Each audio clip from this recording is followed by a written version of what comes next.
Let's talk about Inzoi and also The Sims. Let's start off with The Sims.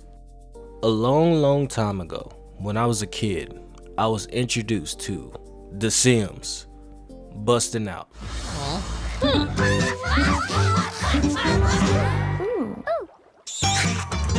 Out of the house and out of control. The Sims are busting out. Yeah, at the time, I didn't know much about The Sims beyond that game. Fast forward 2 years ago, out of nowhere, EA announced that The Sims 4 will be for free. That's when I finally decided to check it out. Cause why not, free is free. As someone who only window shopped at The Sims, looking at it through the outside, I thought it just looked boring, kind of. It didn't have a story like busting out, but then I played it, and that's when it hit me. There isn't a story because you make your own story. And from that point on, I was hooked. With the help of mods, mainly the mods, The Sims 4 almost became my most played game on Steam. Almost. Then, disaster struck. Well, the disaster had already struck, I just didn't want to read the writing on the wall. EA ruined this game with the constant release of DLC and expansion packs. Not only that, but the fact that they released these packs that are overpriced, underdeveloped, and underwhelming, if you can even call them expansion packs in the first place. Here's a typical release of an EA DLC.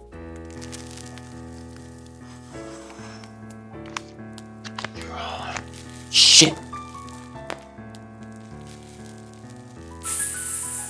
Hello everyone. I'm extremely disappointed to announce to you that our golden goose is now dead. We no longer have the power to own these fools' wallets anymore. This is extremely disappointing. Here at EA, we are committed to fucking over our fans for a fortune. It is our policy, but due to unforeseen events, we are saddened by the loss of our little prostitute. 10 years have passed, and throughout these 10 years, we've released a total of 94 DLCs, totaling over $1,000 for each peasant. But just because The Sims 4 Monopoly is dead, doesn't mean it's the end of the Sims franchise. No, not even a long shot. Remember, we are committed to fucking over our fans for a fortune. So, that means that we are proud to present the newest expansion pack, Sims 4 Dying Wish, and it is only $39.99. Yes, sir.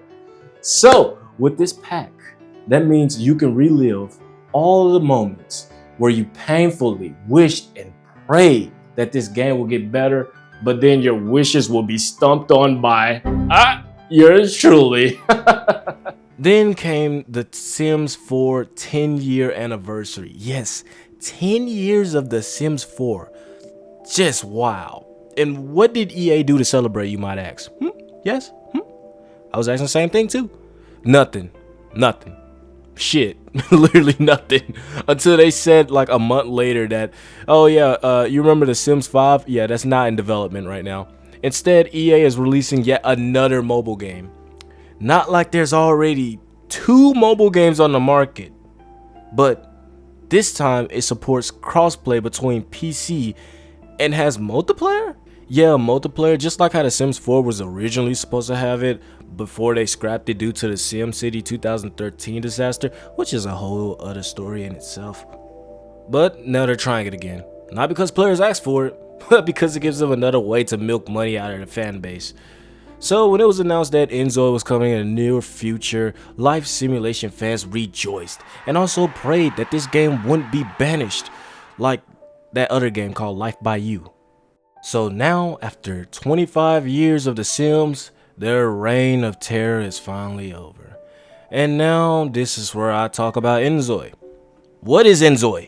Inzoi is the newly created life simulation game developed in South Korea. Its creator and director Hyungjun Kim talked about how his son once asked him if there's any other life simulation games besides The Sims. And he was already tired of making MMORPGs, so he was like, why not? Crafton, Inzoi's parent company, don't worry, I'll touch on them later, was all in on the idea. So development started in 2023, and after years of work, here we are now. The game is still in early access with a reasonable price of $40, and I'm going to figure out if all the hype is justified. Will this game be The Sims killer? Let's find out. First off, Inzoi. Where do I even start? How about the face, hair, body, then the clothes? Alright, come on, let's go. This game has a lot of customization regarding the face. You can pull, push, and shove many structures around. You can see the inspiration from The Sims with this feature, but they really dialed it up to 1000%. And with the highly detailed graphics, you can make your Zoi look like, well, you, not just a cartoonish version of Sims. But you'll need hairstyles to make your Zoi really come out the way you want, and this game just didn't deliver for me. There are maybe 7 black hairstyles if you count the semi-bald one. There just isn't a lot there. Some of them I wouldn't even want on my Zoi at all. I think there are less than maybe 5 for black women, so there's that. For what it's worth, they all look nice, but I would really hope they'll expand on the hairstyles, not just for black people, but for everyone. We all need more hairstyle options in general. Also, when it comes to color and highlights, there is a color wheel, which I fuck with, but you can't highlight all of the Zoi's hairstyles. You have to pick a certain hairstyle to have the option for highlights. I get it for the really short ones, but some of these styles have enough length, yet still no dice. Speaking of length, there are length adjustment options, however only for certain hairstyles. Since we're going this deep into realism, I think it's only fair to add even longer length and more highlights to more hairstyles. It will really set the bar even higher when it comes to character customization. Alright, body sizes. Yeah, I know in a super early beta alpha release or whatever it was, people were really pissed that you couldn't make your Zois bigger. I can now confirm that you can make them thick. In all seriousness though, you can make them fat, but not extremely obese. Alright, let's move on to topic of clothes. I got my likes and dislikes. Let's start off with the things I do like. First off, I really like that you can add your own custom images to almost any outfit and layer. You can also change the gloss and use the settings to change the color opacity, which is also a plus. I also like that you can tuck in or out your shirt or decide how long or short you want your pants to be.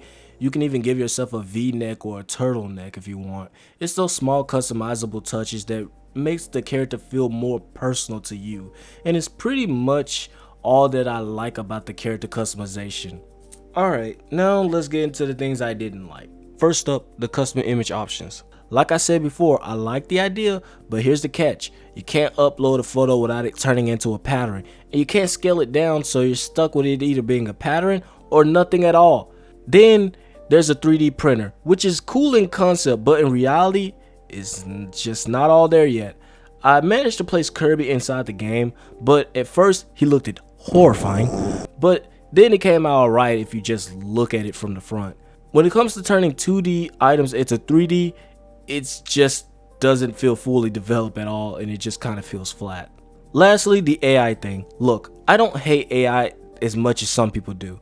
I was open to the idea until I saw it in action, and after sitting back and thinking it over, I came to the conclusion that I just hope these guys won't be using AI as an excuse as to why they can't add new clothes in this game. The AI feature along with the 3D printer makes me feel a bit uneasy about that thought. Look, I'm not much of a builder, so I'm sure other people will have way more to say about building in this game than I do. However, I should say for the most part, it's pretty good. They just really need to add more stuff to the catalog. Again, you can use your own images in AI photos with random things. Also, you can use a 3D printer as well. I do have to mention the few things I didn't like as I was building my house in this game. Alright, there isn't any way to add dirt paths or any paths in this game at all. Also, you can't scale up and down items. Lastly, placing down wallpapers is the hardest shit I had to do. How? It's because if you try to fill up a room with a wallpaper, sometimes the wallpaper you place goes outside that room, or it won't fill the entire room, just a third of it, and obviously you want to fill the whole thing, but you have to do it one by one, and that is extremely annoying. You can't just click, hold, and place. No. You have to click it one by one, and there's no telling which wall you're actually placing that wallpaper on. There isn't an easy way to copy the wallpaper and paste it onto another wall. It was just too much for me. Here's the part I'm sure everybody couldn't wait for, the living and gameplay part.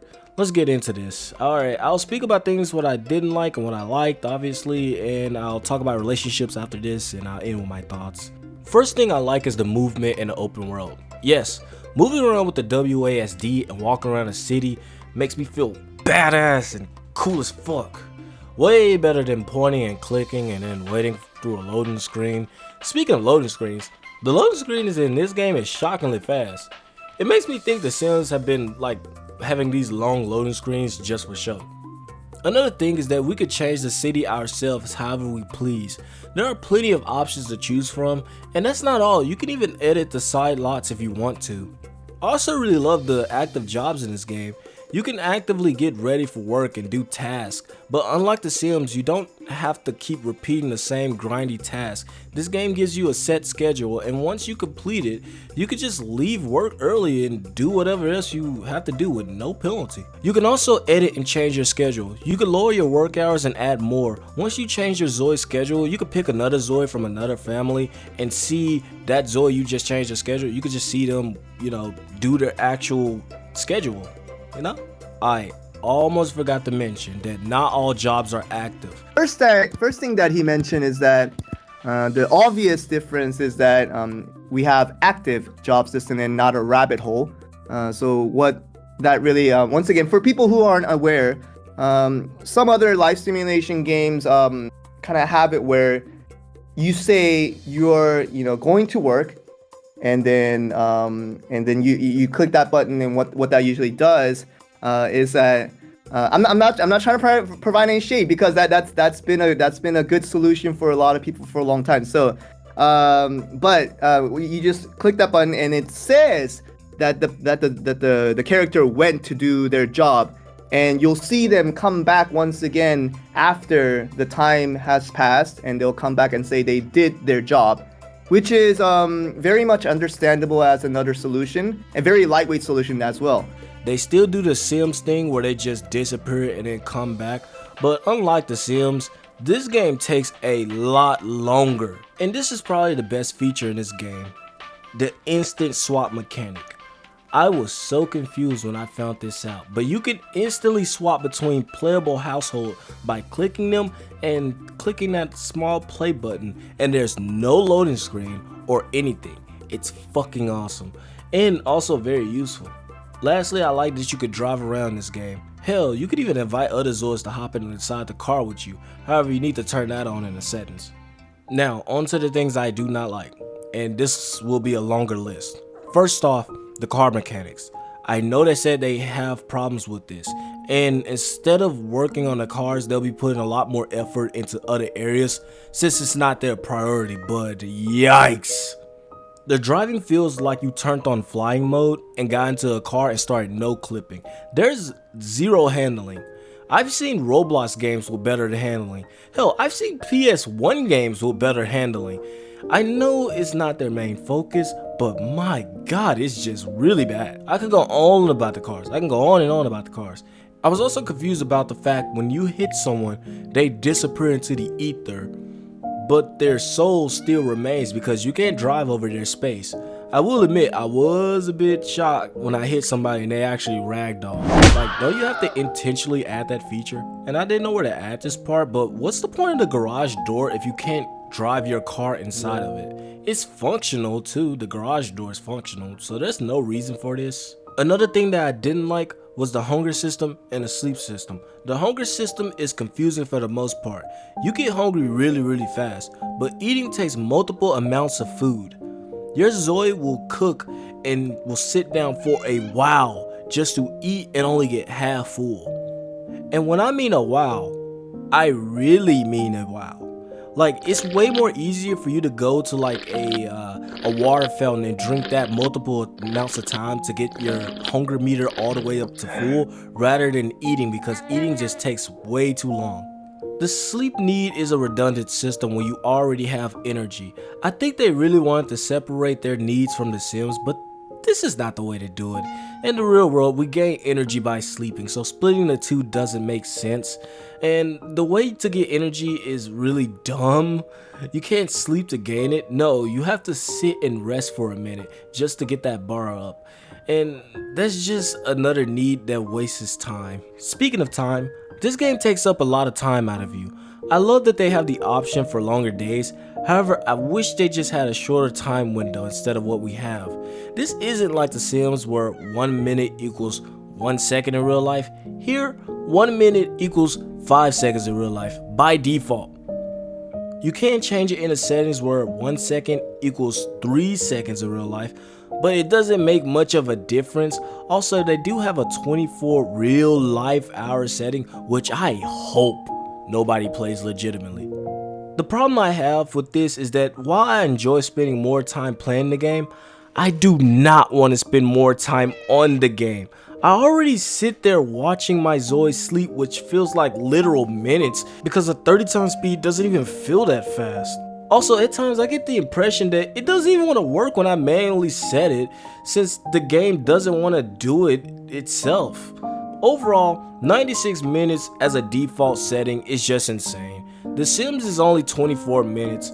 I lose track of how much time I spend in The Sims because the days go by faster and I always have something to do. Oh yeah, I should touch on that. Speaking of something to do, let's touch on the activities. Inzoi doesn't have anything to show for itself here.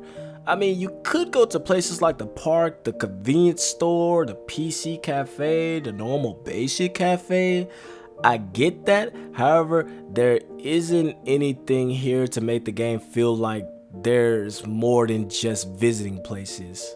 There are only 3 events, weddings, parties, and dates, and that's pretty much it. There aren't that many active jobs in the game, but once you've done them, you pretty much seen it all. I mean, you can become a book writer, a programmer, you can make videos. However, you may or may not make a lot from doing that. You can also become a gardener, but there's not a lot of depth into that, so you're really left with just nothing. You could say that The Sims without all the DLC lack depth, which is true. I have no rebuttal against that, but I do hope this game adds more to it to keep their players more invested. Just add some hobbies, some side quests, or some type of variety. Make some unpredictable events. Hell, we can get messages, right? Have some shady people message you to do a dirty job, then you get sucked down a rabbit hole or something. I don't know, so you can let that tank your reputation need or something. I saw the whole K-pop industry thing. Why not give me a rival, whether it be in my industry or another K-pop group? That'll be cool. I would accept anything, but as of now, we'll just have to wait. Relationships are weird in this game. It's easy to have someone love you or hate you. In this game, you have different types of relationship. You have business, friendship, and romance, and none of them work the way as they're intended. First off, there's no telling which dialogue you pick affects which relationship. So you could make your Zoe, say, talk about superficial everyday matters to another Zoe, and your romance bar goes up, which doesn't make any sense. I've noticed that whenever I speak casually to another Zoe, the business bar goes up. It could be a random Zoe and it still goes up. You would think that the business bar will only go up with the people you work with in your active job, but no, that's not the case. Lastly, romance is really easy to rank up. Hell, you could get married less than 10 minutes in this game because the Zoes will never get bored or tired talking to you. You can just sit there and click romance options as long as you want. You can woohoo in this game. But here's a fair warning for you players out there. If your PC can hardly run this game, I say don't do it, because check this out.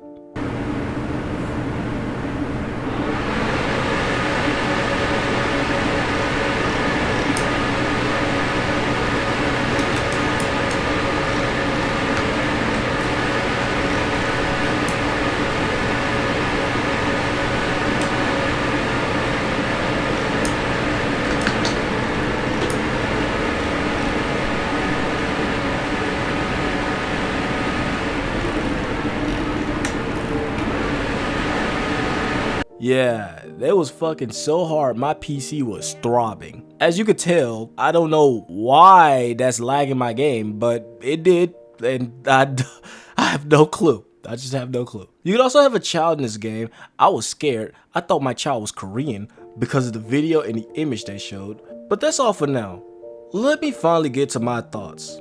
Early Mario here. I was about to say, I almost forgot to mention this, but I thought it was pretty funny that the male can also slap the girl in the game if you have a negative relationship. I ironically laugh because I don't know if that was intentional or they just don't give a fuck. I think this game has a really great foundation, but they really need to add more baseline stuff and more things to do. They also need to polish some of the features that they added and get rid of the unnecessary ones. I know the developer is very passionate about this game, and so is everybody else. We just want The Sims to have a competitor.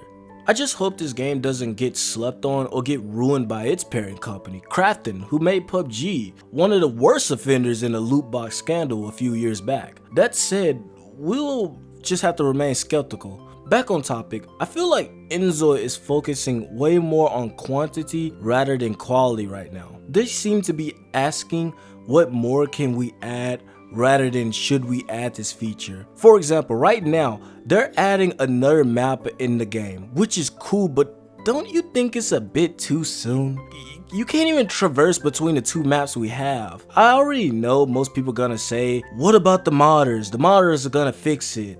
We shouldn't depend on modders to add more gameplay elements unless it's something we know that the Inzoi team cannot or should not do. The Sims had 10 years of DLCs and updates, and they have been expanding their game throughout that time. Even though it was with DLCs, nevertheless, they still expanded it, and the mods only helped, and I hope it'll be the same with Inzoi. All in all, this game isn't a Sims killer. It's more of another game in that genre. I hope this game can truly live up to the hype it garnered in the future, but as of now, it isn't all there yet. Only time can tell if this game will be a worthy competitor or just a missed opportunity. But do I recommend this game? Honestly, no, I don't. There just isn't a whole lot to do here. I say just wait. But if you don't want to wait, I'm not gonna stop you. However, that'll be it for me. And don't worry, part 2 Persona video will come out later. I just need some time, but it'll come out later. Bye bye.